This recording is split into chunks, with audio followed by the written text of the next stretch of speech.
Alô? Conseguimos! Nossa. Boa noite, professor Ricardo. Deixa eu me ajeitar aqui só o celular um minuto, por favor. Sim, sim.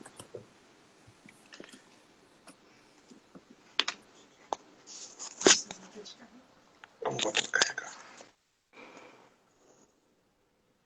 Pronto.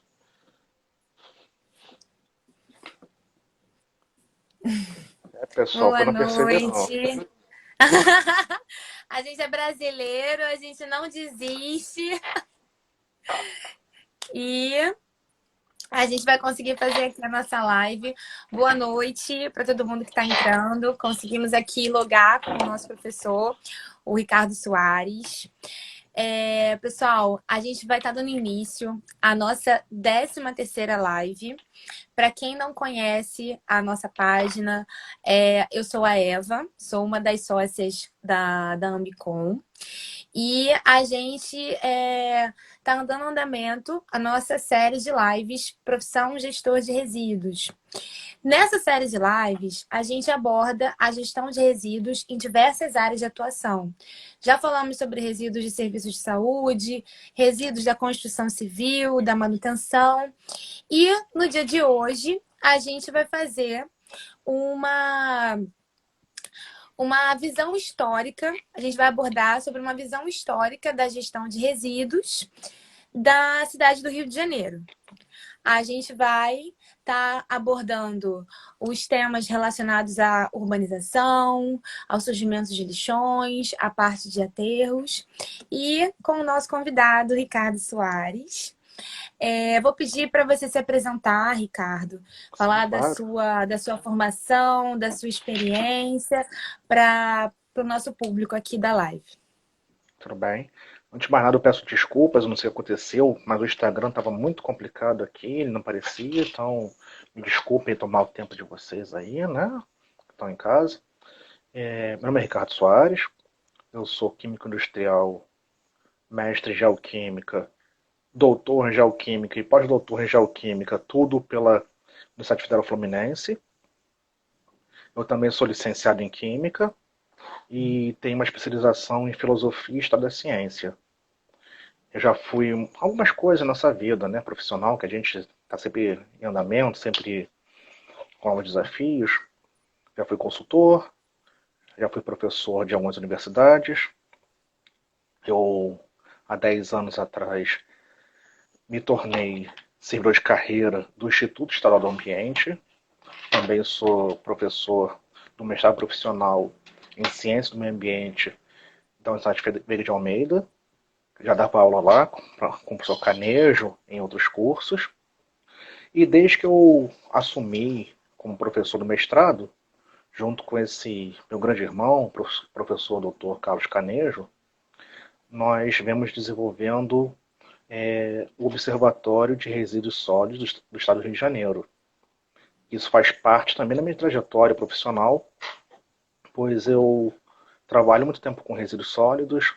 Eu fui chefe de serviço do setor de saneamento, da gerência de licenciamento de atividade de saneamento do Rio de Janeiro, do INEA, por 3 anos. Atuei nessa gerência. Hoje eu atuo na diretoria de pós-licença, principalmente lidando com gerenciamento de áreas contaminadas, que não deixa de ter relação com resíduos, mas num outro enfoque. O outro foco seria o resíduo industrial, né? Principalmente. E aceitei esse desafio, que além de o professor Canejo ser um grande amigo, um grande irmão, é um cara que eu admiro muito, é um dos maiores especialistas de resíduos sólidos do Brasil. Então, somar esforços com gente boa é que nem entrar num time bom.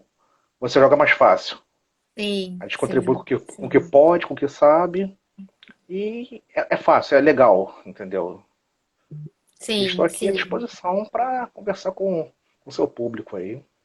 Sim, sim. Boa noite, seja bem-vindo. A gente vai. O tema de hoje, né, é sobre a visão histórica, sobre a gestão de resíduos. A gente vai focar na cidade do Rio de Janeiro, né? E como a gente conversou, a gente ia fazer uma breve introdução, porque senão a live fica muito extensa. A gente vai fazer uma breve introdução sobre a parte do surgimento dos lixões, né? Porque a gente tem toda uma cronologia voltada à gestão de resíduos na cidade, né?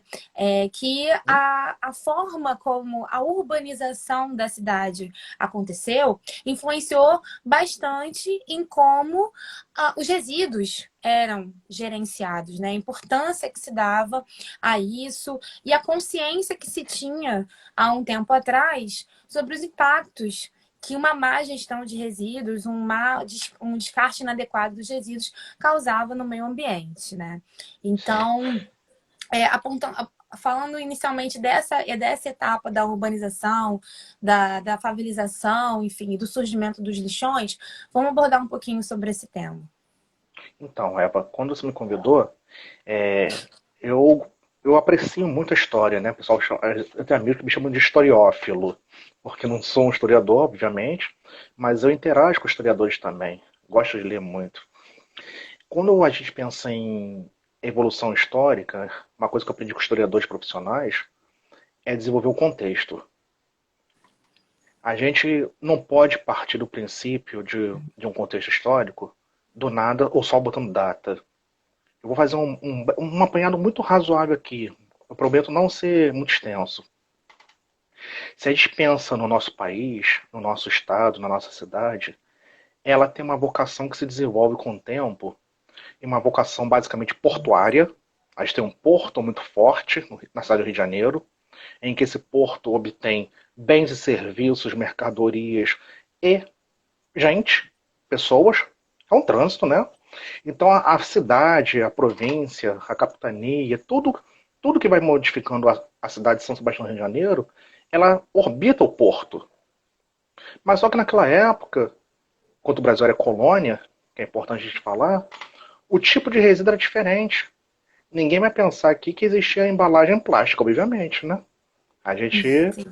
o plástico, como a gente conhece, ele é um produto do século XX. Então a gente tem o quê? Uma tipologia de resíduos, uma pouca atenção sobre o que é o resíduo, porque na nossa formação de civilização ocidental, poluição, do latim pollutere, é maldade, é feio. Então a gente evita o feio, o mal, o assimétrico, é natural da gente. Então, enquanto colônia, o Rio tem o quê? Como coletor de lixo e de esgoto, os cativos africanos escravizados. Eu quero prender essa posição por quê? Porque a gestão do lixo, ou a geração do lixo, ou a má destinação do lixo, ela envolve transversalmente classe, raça e gênero. Então, esse ano a gente está fazendo o quê? 200 anos de independência do Brasil, correto? Quando a gente tem a Correto. independência em 1822. E é nessa época que a gente começa, após o Brasil ser a metrópole, ao contrário, né? Porque a capital, a metrópole vem para o Brasil, a gente metropoliza a província. Então o Brasil ele começa a desenvolver, Dom João começa a criar situações melhores. Pode ser Quinta da Boa Vista, pode ser palácios, tudo. Então começa a modernizar a gestão do território. Porque não adiantava ter uma corte europeia nos trópicos com uma má gestão de resíduos, de efluente. Então a gente começa a pensar de uma forma institucionalizada. Mas só que ao contrário de hoje, naquela época o que nós temos um grande apreço que é a praia. A praia era um lugar de sujeira. Era onde as pessoas jogavam seus detritos, esgoto, resíduos. Então olha como a gente... eu sei que a maior parte dos seus ouvintes devem ser de engenharia ou áreas tecnológicas, mas olha como o contexto social, minha gente, ela é importante para a gente entender tecnologia, gestão do território, mudança da sociedade e como isso deve ser tratado, visualizado e encarado como um desafio.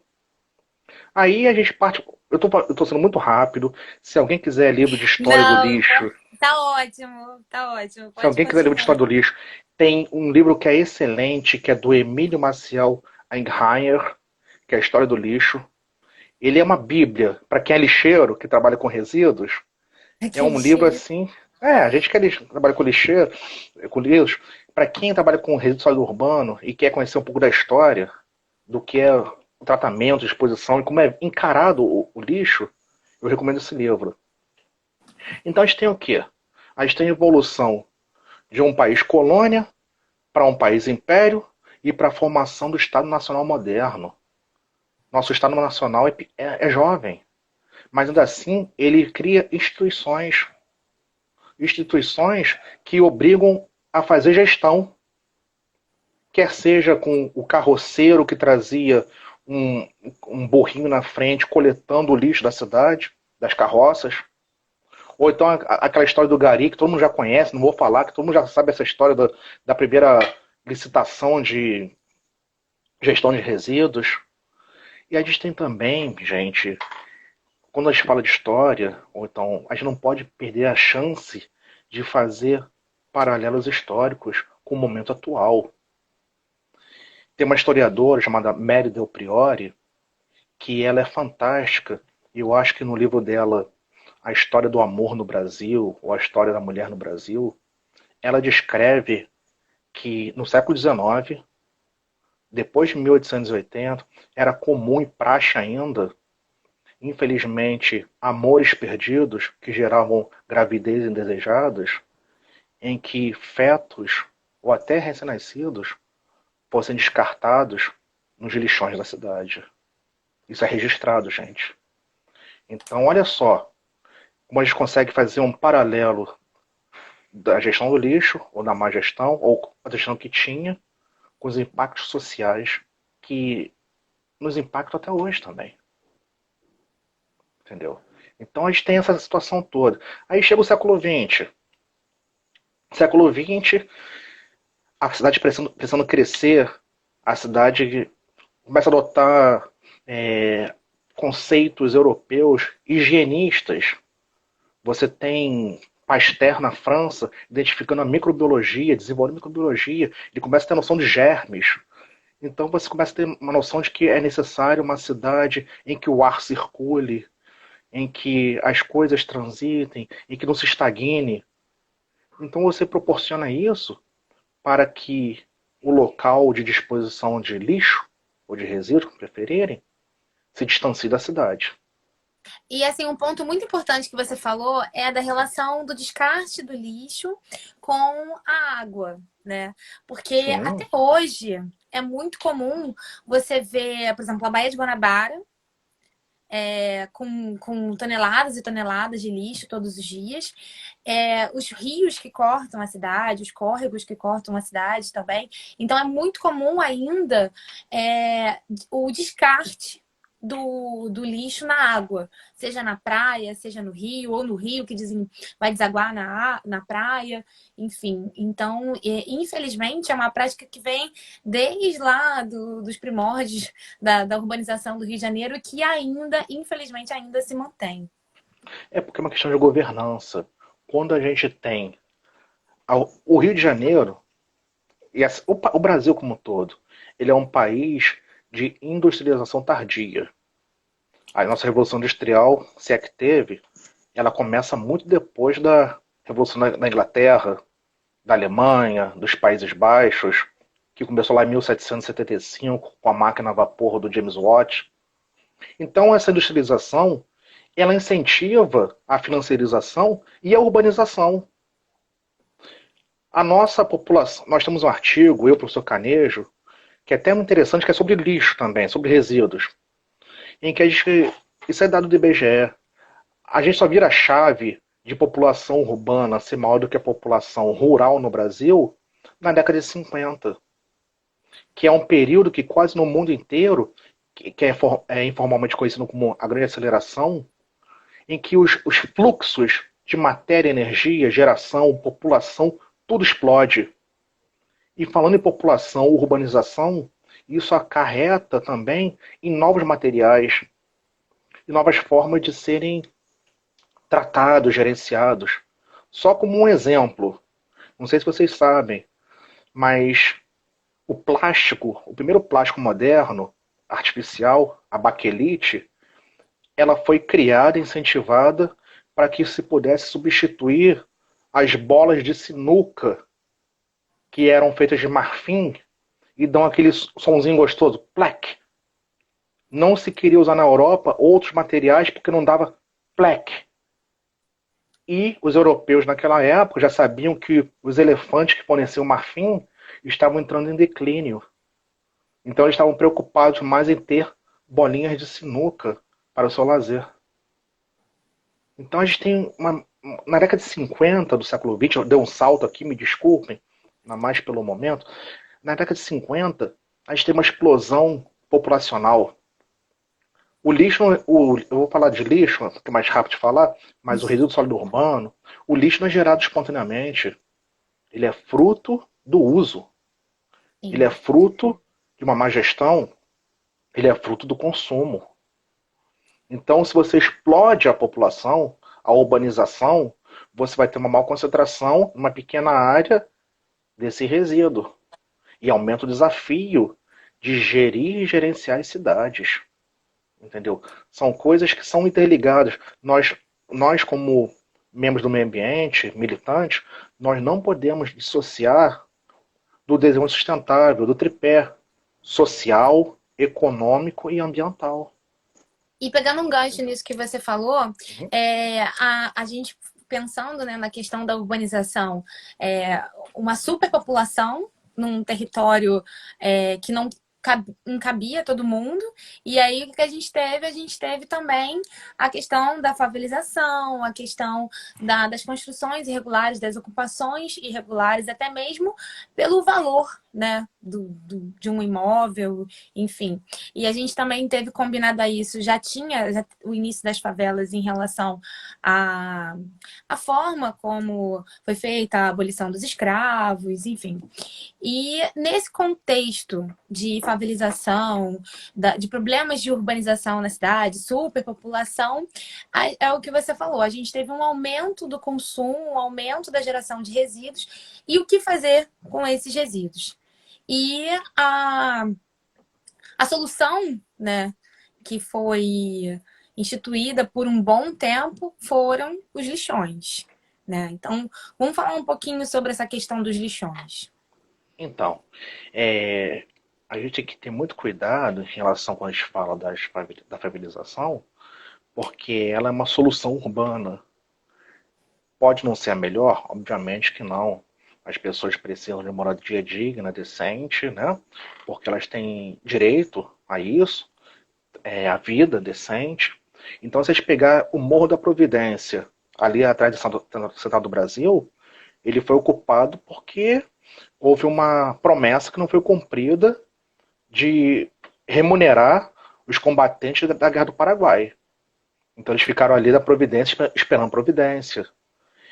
E a ausência do Estado, agora vou dizer aqui Estado quanto país, Estado nacional moderno, em proporcionar uma melhoria da igualdade social, força com que as pessoas busquem seus caminhos, busquem suas soluções, que elas têm direito a viver também.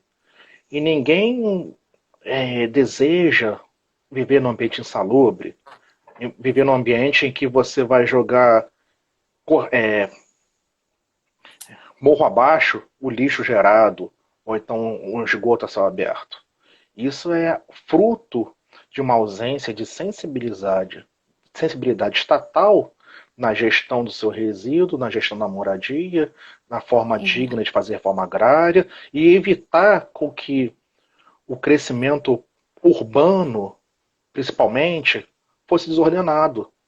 É uma falta de Porque a gente, planejamento urbano, né? sim, é uma falta de planejamento, até de nação. Porque você começa a trazer novas possibilidades de melhoria e de Uhum. geração de renda na cidade. E não proporciona a integração da cidade com as camadas populares. Então, é falta de gestão, porque essas pessoas merecem ter acesso. Entendeu? Sim. Essas pessoas precisam viver. Então você tem o lixão, não começou com a favelização. Existe lixão no século XVII no Brasil, XVIII.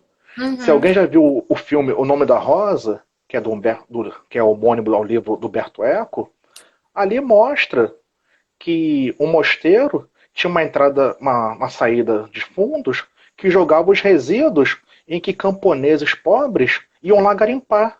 Nada muito diferente dos catadores em lixões. Sim, O lixão, ele é uma alternativa que foi desenvolvida pela falta de entendimento. Entendeu? Falta de entendimento, de engenharia, falta de conhecimento. Era natural. E a gente tem que pensar até também o seguinte: imagine um lixão do século XIX no Rio de Janeiro, que ele era muito mais orgânico do que hoje. sim, Ele não porque tinha plástico. Era vidro, exatamente. vidro de garrafa, de obra de construção civil da época, que era menos durável em condições extremas. Então você tem uma modificação de produto, matéria, de consumo, modos de viver. Entendeu? Então quando você chega na romanização desenfreada, em que você faz um fluxo migratório no próprio Estado, não garante condições dignas, e ao mesmo tempo você está tendo plástico, ligas metálicas novas, o Brasil industrializando e colocando seus resíduos industriais em qualquer canto. Uhum. Você não tem controle ambiental. Então o lixão, ele continua sendo uma, entre aspas, por favor, uma alternativa de engenharia popular ou de má É, gestão pela incapacidade até de recursos de investimento. A gente começa a ficar muito forte na questão de aterros sanitários, na Europa, principalmente, nessa época, década de 50. Década de 50, o Brasil ele tá começando a industrialização tardia. Então, isso não justifica, principalmente desigualdade social, mas são momentos diferentes, tecnológicos, devido ao aporte financeiro e social também. Entendeu? sim. Então, vamos dar um exemplo aqui. Na Lagoa Rodrigo de Freitas, eu não, acho que todos são muito jovens aí, mas existe hoje o Parque da Catacumba. Uhum. Ali era uma comunidade carente, que foi desalojada, foi levado para longe, não foi levado para perto, foi levado, acho que foi desalojada e restituída em Campo Grande, que naquela época era muito longe dos postos de trabalho. Mas um dos motivos para fazer esse desalojamento era a questão ambiental devido à má gestão do lixo. Entendeu? Então Sim, a gente tem que pensar muito nessa questão social também. sim. Senão a gente pode acabar vilanizando quem mais sofre com isso também. Não, com certeza, com certeza. E pensando em lixão, né? O que mais. E pensando também na cidade do Rio de Janeiro, não tem como deixar de falar de Gramacho. Sim, Então, queria que a gente abordasse em relação ao lixão de Gramacho, que a gente desse um enfoque sobre esse lixão que ficou ativo por muito tempo e claro. passou por muitas fases, né? E que também foi responsável por uma contaminação muito grande na Baía de Guanabara, enfim. Sim. Vamos falar um pouquinho sobre Então, lixão de Gramacho. a gente está dando um salto aqui É, grandioso. mas Mas faz parte do jogo. faz Então, parte olha do só, jogo. gente. A gente começa ali, década de 70. A gente começa a ter, com a Convenção de Estocolmo, né, a temática ambiental aparecendo. Antes ninguém falava de meio ambiente, entendeu? Era mais sobre saneamento do que meio ambiente, inclusive. Então você tem uma mudança de paradigma com a Convenção de Estocolmo, na década de 70. Você tem necessidade da cidade. Não sei se vocês sabem, antes de ter Gramacho, o lixo da cidade ia para o Caju. Antes de ter Caju, ia para o Catalão e as ilhas que hoje são a Ilha do Fundão. Antes da Ilha do Fundão ali, isso tirando cronologia, já tivemos incineradores em 1900. Então o lixo sempre é um problema, a gestão do lixo. E as alternativas tecnológicas, elas vão mudando com o tempo. Quando chega em Gramacho, a gente tem a necessidade institucional de fazer com que a gestão de resíduos de uma cidade gigantesca como o Rio de Janeiro, à época, fosse tratado, fosse resolvido. Agora eu pergunto para vocês: quem quer morar ao lado de um aterro sanitário, lixão, cemitério, presídio, estação de tratamento de esgoto? A maior parte das pessoas não querem morar ao lado desses equipamentos públicos. Não querem. Desvaloriza, traz conflitos sociais. Então, quando você tem a necessidade de criar um aterro, entre aspas, por favor, que o nome é Aterro Controlado de Jardim Gramacho, né, o nome oficial, quando tem a necessidade de criar um aterro novo, pensou-se em duas situações. Na prática, vamos ser sinceros, afastar dos munícipes do Rio de Janeiro essa problemática e configurando-se praticamente uma exportação de resíduos, mas também Caxias, a cidade de Caxias teve benefício. Tinha royalty e eles não precisavam pagar a gestão do lixo de Caxias. É que nem Seropédica hoje. A cidade de Seropédica está no contrato da empresa de Seropédica com o LURB. A cidade de Seropédica teve o lixão remediado de Seropédica e não precisa pagar para destinar seus resíduos a um aterro sanitário licenciado com os devidos controles ambientais. Então é política, gente. A gente não pode também ter uma visão romanceada, a gente tem que saber os fatos. E quando a gente tem Gramacho, a gente tem, infelizmente, a escolha de um lugar vulnerável socialmente, vulnerável ambientalmente, em que a gente tem um mangue ali sendo afetado negativamente. E, obviamente, quem já foi no aterro controlado ou no lixão sabe que vetores, urubus, né, vetores de doenças, patógenos. Então você tem urubu, rato. Eu já fui em lixão que ajudei a desativar, que eu vi uma cena dantesca. Eu tirei uma foto, mas eu perdi essa foto, infelizmente.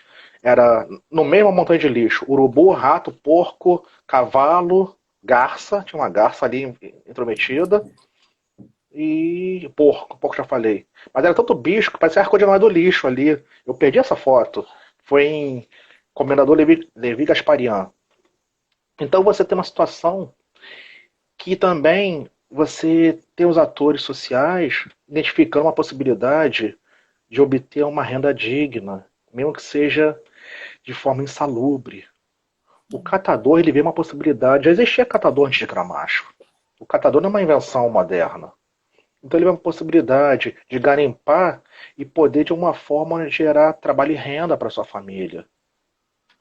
E o Estado, novamente, nesse caso o ente também, prefeituras, fizeram tudo que que a gente aprendeu que não se deve fazer. Não inviabilizou acesso até o sanitário. Até o sanitário não tem acesso livre. Não inviabilizou acesso. Não conseguiu fazer com que fizesse o controle mínimo. Então o órgão ambiental, que hoje eu faço parte, na época era a FEMA, junto com o MP, sempre tiveram que travar um grande duelo para fazer adequações. O Brasil é um dos únicos países do mundo que tinha uma norma BNT para ter o controlado. Isso era uma indecência.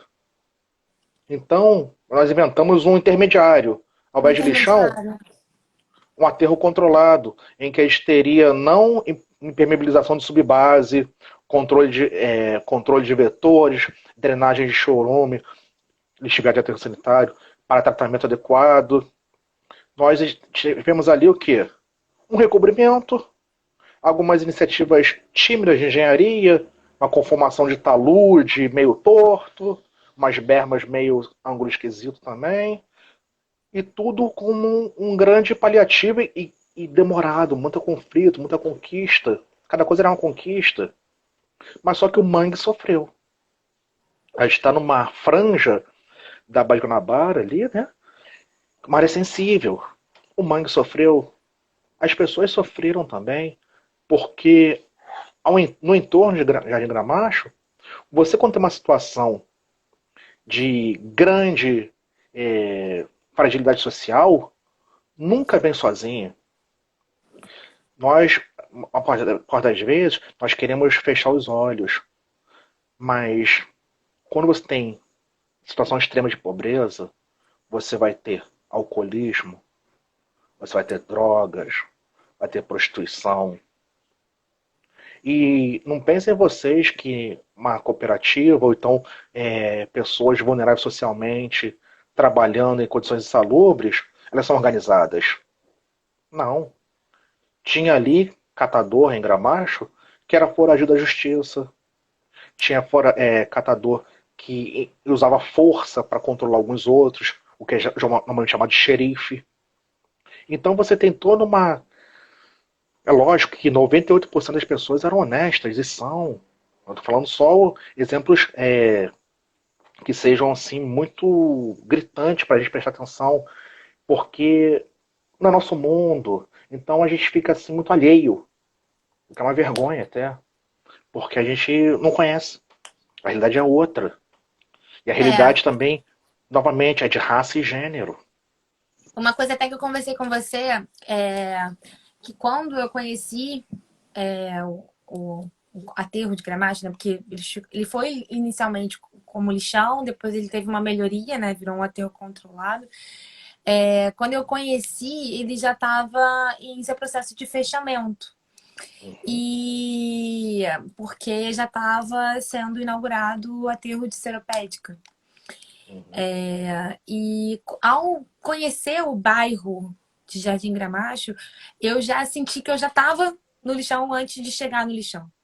Então, assim, realmente é um bairro que a situação com lixo é muito complicada. Ali, a parte de saneamento, a parte de controle ambiental é muito complicada.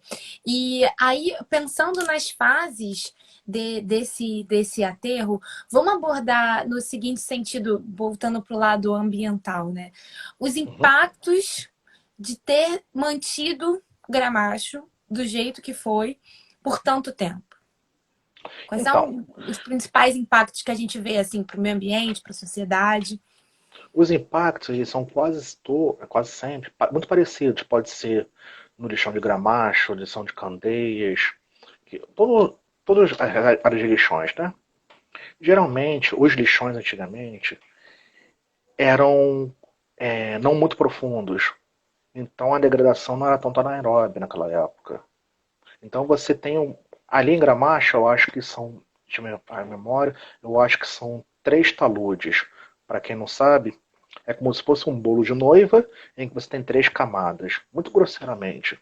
Uhum, Mas quando você não tem um controle de drenagem de subbase, vamos começar de baixo. Uma drenagem de subbase ou então uma impermeabilização de subbase, que geralmente um aterro hoje licenciado, ele tem uma manta de PEAD, que é polietileno de alta densidade, em que você vai garantir que não haja infiltração para o solo. Entendeu? Então, um aterro controlado ou um lixão não tem impermeabilização subbase. Ok? Um aterro controlado, o lixão, dificilmente tem recobrimento de material de jazida, quer seja solo, saibro ou até mesmo silt, que impede o advento da chuva que vai lixiviar. uhum, Um aterro controlado, o lixão, dificilmente tem uma segunda digestão de gases, porque todo mundo sabe, né? A gente pode conversar aqui, que a decomposição, quer seja aeróbia ou anaeróbia do resíduo sólido urbano, ele vai formar principalmente 2 tipos de substâncias. As que compõem o lixiviado de aterro sanitário, vulgarmente conhecido como chorume, e gases de efeito estufa, que em aterros que sejam mais profundos, e que seja uma digestão anaeróbia, você vai ter geração de metano. Até lixões pequenos ou pouco profundos geram muito CO2. Então você tem aí lixiviado, chorume, gases de efeito estufa, patógenos, as pessoas não pensam que ali tem adenovírus, entendeu? Na época do Covid agora, uma das preocupações era fazer uma gestão adequada do resíduo em aterro sanitário para garantir que os colaboradores não pegassem coronavírus, Covid-19, entendeu? Então você tem essa preocupação de patógeno, e isso até é um desafio que eu faço aos engenheiros aqui, porque a gente tem, na análise de resíduos tem muito mito. Eu cheguei nessa área ouvindo, ah não, a temperatura que um aterro ou um lixão gera é tão elevada que mata os patógenos. Balela. Tem pessoal da Fiocruz fazendo pesquisa de ponta, mostrando que tem adenovírus em lixão. Ele não morre assim. Então é doença, é gás de efeito estufa, é chorume, entendeu?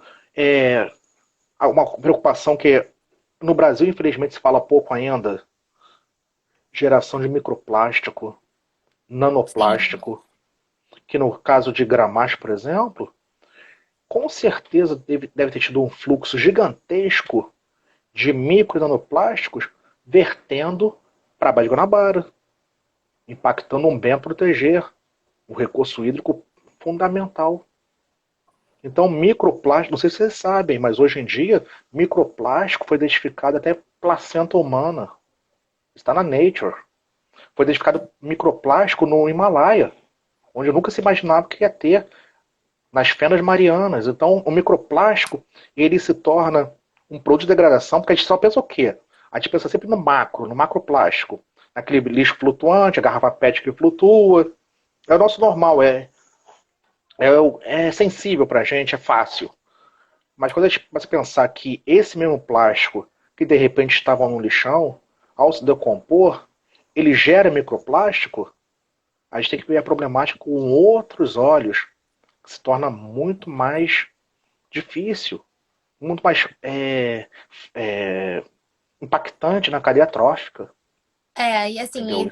tem estudos, né, que mostram que a presença de microplásticos no nosso organismo, ela pode vir tanto pelas vias respiratórias, Sim, que ele pode se concentrar no pulmão, ele é muito pequeno, enfim, ele consegue passar pelas vias respiratórias, e também pelo consumo de frutos do mar, de peixes, enfim, que possam ter ingerido esse microplástico que está presente no mar e a gente acaba absorvendo isso no nosso organismo na alimentação. Então, realmente, é um problema que acaba que a gente às vezes não dá muita importância, não está vendo, mas é um problema que está tendo muita pesquisa, né? E é uma coisa que tá em vigor pela poluição do mar, né? Que, enfim, que o plástico está bastante presente.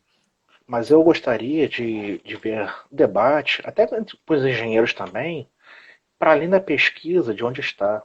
Porque o microplástico, ele é componente de sabão em pó. Ele faz parte do Em processo roupas. produtivo. Dentifrícios, ou seja, pasta de dente, Uhum. shampoo. Então, a nossa sociedade, ela precisa conhecer melhor o que ela consome, os modos de produção, porque é muito fácil se beneficiar dos produtos que dão conforto para uma vida moderna.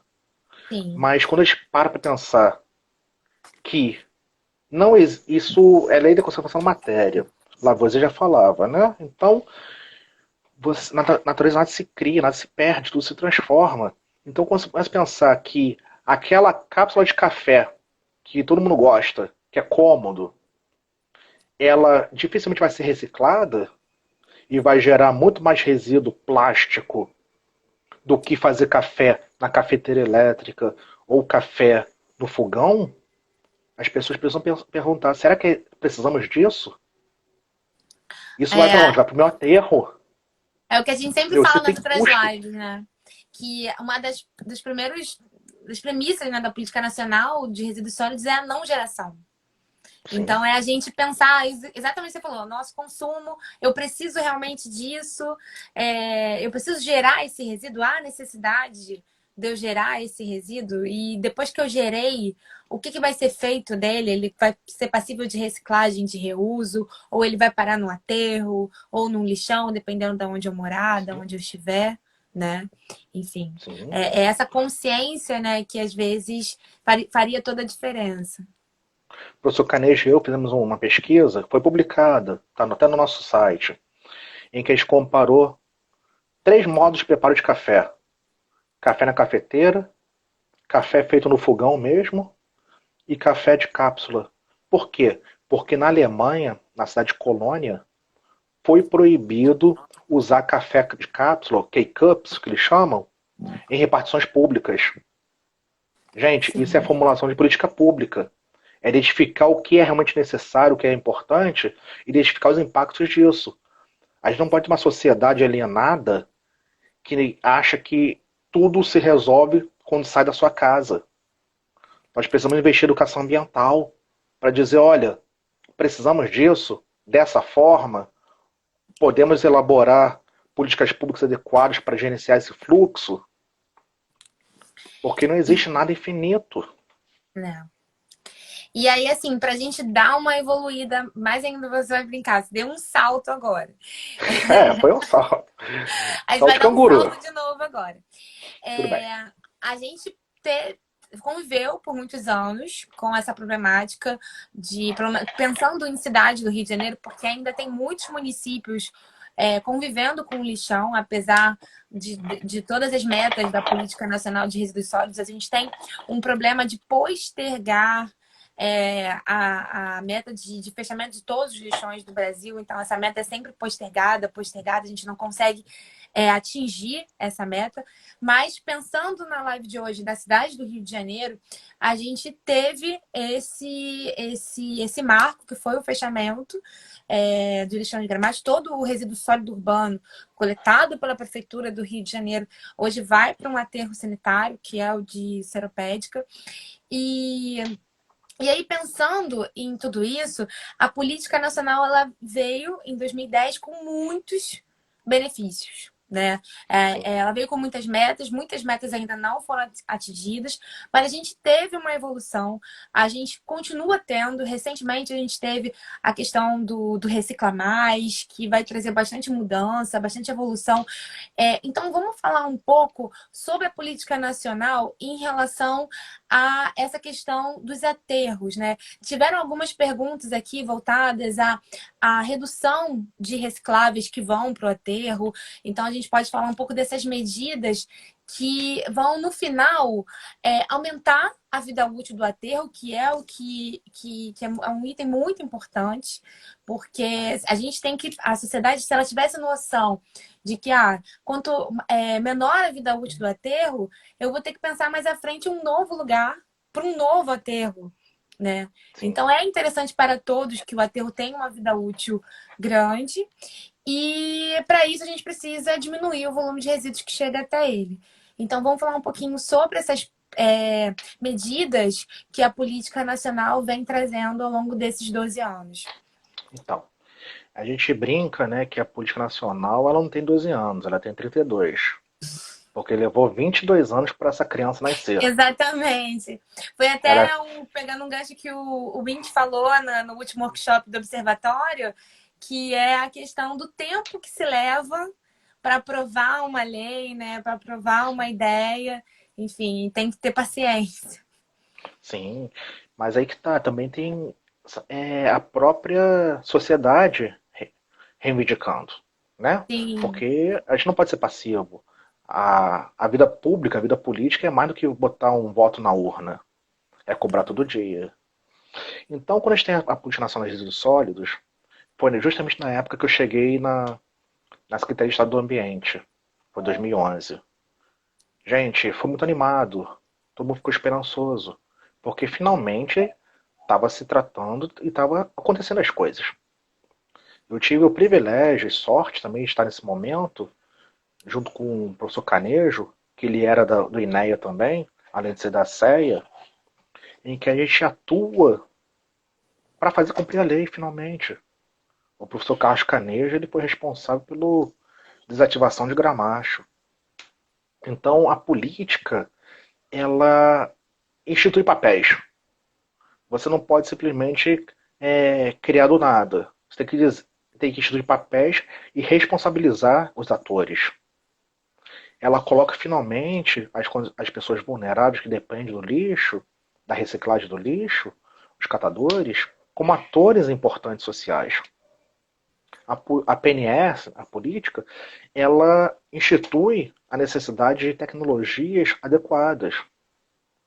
E vamos ser sinceros, o nosso modo de gestão de resíduos não é um modo focado no modelo asiático, nem africano. Nosso modo, ele sempre se espelha nas práticas europeias e norte-americanas. Imaginem vocês, nós não temos nada. A gente tem aterro controlado, a gente tem lixão de Babi em Belfor Roxo, a gente tem lixão de Bongaba em Magé, a gente tem Morro do Céu em Niterói, a gente tem lixão de Itaoca em São Gonçalo, a gente tem lixão do Triunfo em Vassouras. A gente não tem nada adequado de engenharia. De repente tem que desenvolver. Foi nada mais natural que o aterro sanitário viesse preencher essa lacuna como tecnologia de engenharia ambientalmente adequada. E eu fico muito espantado que eu fui no evento ontem em que vi urbanista falando que aterro sanitário é uma bomba relógio. O aterro sanitário, ele tem sua problemática, ele tem vida útil, como você falou agora, ele tem necessidade de controle ambiental por muito tempo depois de encerrado. Isso é feito nos Estados Unidos e na Europa também. Todo lugar que tem aterro sanitário tem essa problemática. Mas ele já pode ser contemplado desde o início, virar um ecoparque, ser uma usina de geração de energia fotovoltaica, ou então em algumas localidades ser um ponto de captação de energia eólica. Então a gente não pode vilanizar uma obra de engenharia que é conhecida, que necessita de controle, obviamente, mas que a gente sabe o que tem que fazer. Então a gente tem nesse momento, nos últimos 10 anos, 12 anos, uma evolução no Rio de Janeiro. Nós temos hoje, infelizmente, disposição irregular de resíduos em algumas áreas, que são tomadas pelo poder paralelo, quer seja tráfico ou milícia, que se aproveita de condição social de pessoas pobres para dispor resíduos. E eu quero até fazer um gancho aqui com a pandemia. A gente está falando aqui de vida útil de aterro sanitário. Ninguém deve ter parado para pensar que ter tanto lockdown como tivemos fez modificação de hábitos. Nós consumimos mais embalagens. Sim. As pessoas compraram e comeram mais em casa. As pessoas deixaram de comer na rua. Então, só para outro exemplo, uma pesquisa que o professor Canejo e eu fizemos e publicamos, o aterro sanitário de Campos dos Goytacazes, o comendador Josino, durante a pandemia, teve um acréscimo de 140% no seu recebimento de RSU, de lixo. Isso impactou na diminuição de 2 anos da sua vida útil. Ou seja, em 2 anos perdeu 4. Mas vai fazer o quê? É uma pandemia. E se surgirem outras pandemias? E se a varíola do macaco, infelizmente, se desenvolver mais ainda como uma pandemia? A gente tem que ficar atento que nossos recursos não são infinitos, a gente tem que saber gerenciar. O aterro tem vida útil. Inclusive, essa é uma das pesquisas que eu desenvolvo no Observatório dos Resíduos com o professor Canejo. Identificar, porque todo aterro sanitário, na sua etapa de EIA-RIMA, ele incita, ele é obrigado a dizer a vida útil do aterro é de 22 anos, 35 anos. Mas as condições sociais vão interferir. Uma crise econômica, como a gente teve desde 2015, influencia também na geração de resíduos, que passa de ser mais de orgânico, restos alimentares, do que de embalagens. Só para fazer uma brincadeira, a Conlurb identificou que em 2015 a crise estava feia porque o número de garrafas de uísque do Leblon coletados pela Conlurb caiu muito. É sério, gente. É indicador econômico, é social, entendeu? Ele reflete o nosso consumo, ele reflete o que nós somos. Sim. Entendeu? E aí, assim, só porque a gente...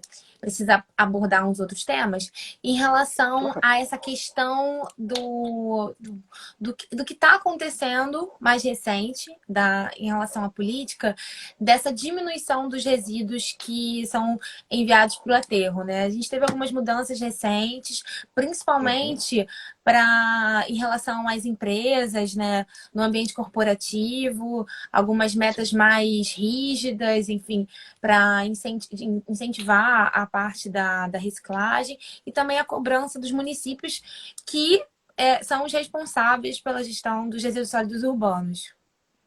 Então, o município é para a gestão, mas eu acredito que a gestão de resíduos ela tem que partir da sociedade como um todo. O Sim, Estado atua muito nisso também, o governo federal também.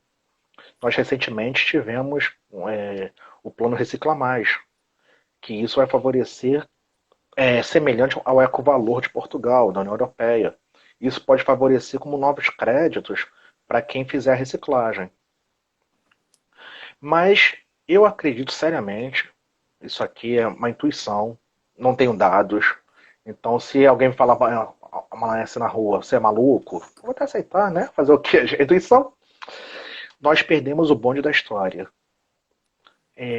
Quando a gente aceitou, na cidade do Rio de Janeiro, ser sede da Olimpíada, nós nos comprometemos a reduzir em 30% a. Minto, a aumentar em 30% a reciclagem de RSU.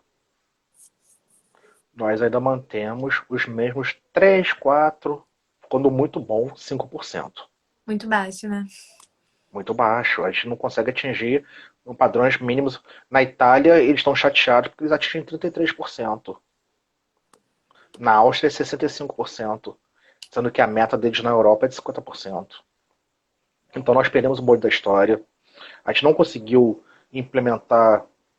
A gente fez muita coisa, mas não conseguiu criar um fluxo que atingisse os 30%. Nós não conseguimos. Agora, em crise econômica, tudo fica mais difícil. Falta vontade política, falta desenvolvimento de políticas públicas que incentivem a não geração. E eu bato na tecla da educação ambiental. A educação ambiental de criança, mas de adultos também. Porque a própria normativa do IBAMA e do órgão que eu faço parte, o INEA, tem condição de licença obrigando a fazer educação ambiental corporativa. As empresas de grande porte, muitas veem educação ambiental dos seus funcionários como mera perfumaria. Eu não vou citar nome, seria antiético, mas eu fui numa montadora uma vez que disse que atendia a condicionante de educação ambiental quando um funcionário chegava na empresa e eles faziam uma ação de sensibilização de 15 minutos. Gente, Não é educação ambiental suficiente. corporativa não é isso. Não. Entendeu? Isso é até um escárnio. Entendeu? Então, em relação a políticas públicas, o órgão que eu faço parte, ele obriga, por condicionante, atendendo à legislação, que todo resíduo reciclável de empresas seja encaminhado. Então, eu fui quinta-feira passada numa empresa de bebidas que estava lá, fluxos, papelão, vidro, porque chegava material. Então, imagina, você chegou aquele material todo de embalagem de papelão gigantesco, empresa de bebida, ela fazia o cabimento dos seus fluxos, com seus parceiros. Ela não doar para cooperativa e catador, não. Isso é negócio. Mas o que vocês preferem? Que, que vá para um lugar certo ou que vá para um aterro sanitário, por exemplo? Então eu prefiro que a gente aqueça a economia circular. Sempre pensando nos atores que são os catadores, eu vou bater na tecla sempre, sou defensor, mas que os fluxos sejam mantidos para que haja sustentabilidade do negócio. Assim, eu até comentei que quando eu me formei em engenharia ambiental em final de 2011, que foi bem no início, né, da política, Uhum, eu tive a oportunidade de ver um mundo de gestão de resíduos que eu não sabia que existia, né? Porque até mesmo motivado pela política, surgiram vários processos de tecnologia, de tratamento de resíduos, oportunidades de negócios, né? Empresas começaram a surgir para dar destinos que visassem o reaproveitamento, o reuso, a reciclagem de resíduos diversos. Então, também foi uma oportunidade principalmente para os resíduos de indústrias, né, de empresas, de você ter opções, mais opções que não fosse simplesmente o aterro, né? Já que as empresas uhum. estão sendo cobradas, então, assim, isso é interessante falar, porque muita gente às vezes pode não saber que existe tanta tecnologia disponível que pode ser aplicada e o resíduo não necessariamente ir para um aterro, né? Basicamente, Uhum. com exceção do resíduo sólido urbano, né, que acaba sendo mais ou a reciclagem ou o aterro, no caso da indústria tem muita opção. Sim. E eu penso que no médio prazo, devido a esses créditos do Recicla Mais, o aterro, ele mesmo vai ser um agente de triagem. Eu sei que em alguns lugares do Brasil estão contratando plantas tecnológicas chamadas TMB, triagem mecânico-biológico. Então o próprio aterro, ele vai. Olha, gente, não existe bobo no futebol. O próprio aterro ele vai querer fazer triagem para poder separar as embalagens, o composto, e aquecer o fluxo e obter crédito do Recicla Mais. Porque vai ter um Não retorno existe bobo. financeiro também. Sim, entendeu? Então a gente tem que ficar esperto para saber o seguinte: não tem bobo no futebol, o aterro sanitário é uma realidade brasileira, existem outras, ele pode ser conjugado, tanto é que muitos aterros eles não são aterros sanitários, são CTR, Centros de Tratamento de Resíduos. Isso. No Rio de Janeiro, a gente está em licenciamento um incinerador, onde é no Caju. Então a gente tem sim alternativas. A gente tem pirólise, a gente tem RSS, Resíduos de Saúde, você tem caminhão para sementeira. Existem todos os fluxos. Tecnologias existem. Mas a gente tem que saber o que precisa, saber também o que pode. Porque de repente eu já vi pessoas que não são da área, ou então são mais. Não tem uma noção da realidade. Gostaria de que fosse implantado aquele planta industrial tipo do Japão, em É, que incinera tudo, converte energia, o que é bacana, realmente é bacana. Entendeu? Mas tem um controle ambiental caríssimo. Será que nesse momento a gente tem condições de fazer isso sim, para depois não virar um elefante branco? sim. A gente tem que pensar em tudo. E até mesmo assim, uma questão que o Canejo comentou, né, no último workshop, que foi em relação a, sei lá, 50% dos resíduos do aterro são orgânicos. Então a gente fala Sim. muito de reciclável, a gente fala dos resíduos perigosos e tudo mais, mas o orgânico, ele também tem opção, né? A gente tem Uhum. a opção da compostagem, a gente tem o reaproveitamento dele e tem como reduzir o volume de orgânico que também é enviado para o aterro, que representa em torno de 50%, né? E isso. Na Europa, eles estão tentando desenvolver ao máximo uma cultura, novamente, com uso de educação ambiental, para que as pessoas façam compostagem. E lá os orgânicos é bem menos, né? Então, mas que façam compostagem, para que pressione menos o aterro.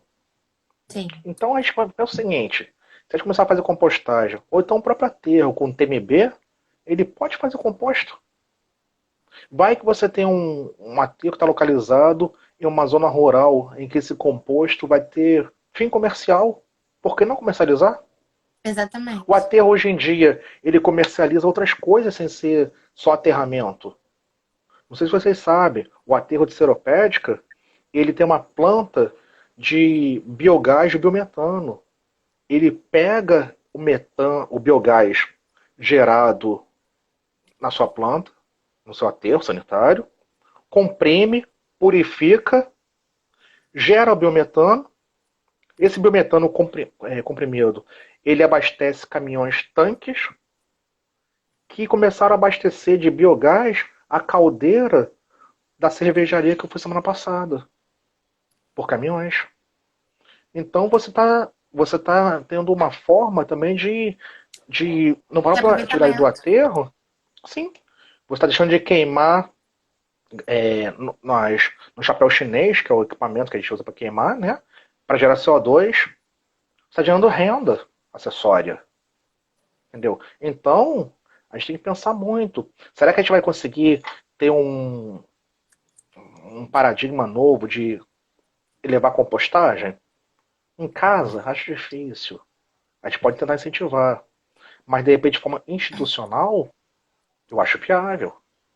Assim, eu acho que o que você falou é muito importante. Você falou duas coisas importantes, porque a gente ainda tem muito a caminhar com a educação ambiental. Eu acho que vai demorar alguns anos para a gente chegar a um nível de consciência que a gente efetivamente em casa consiga reduzir o nosso lixo, enfim.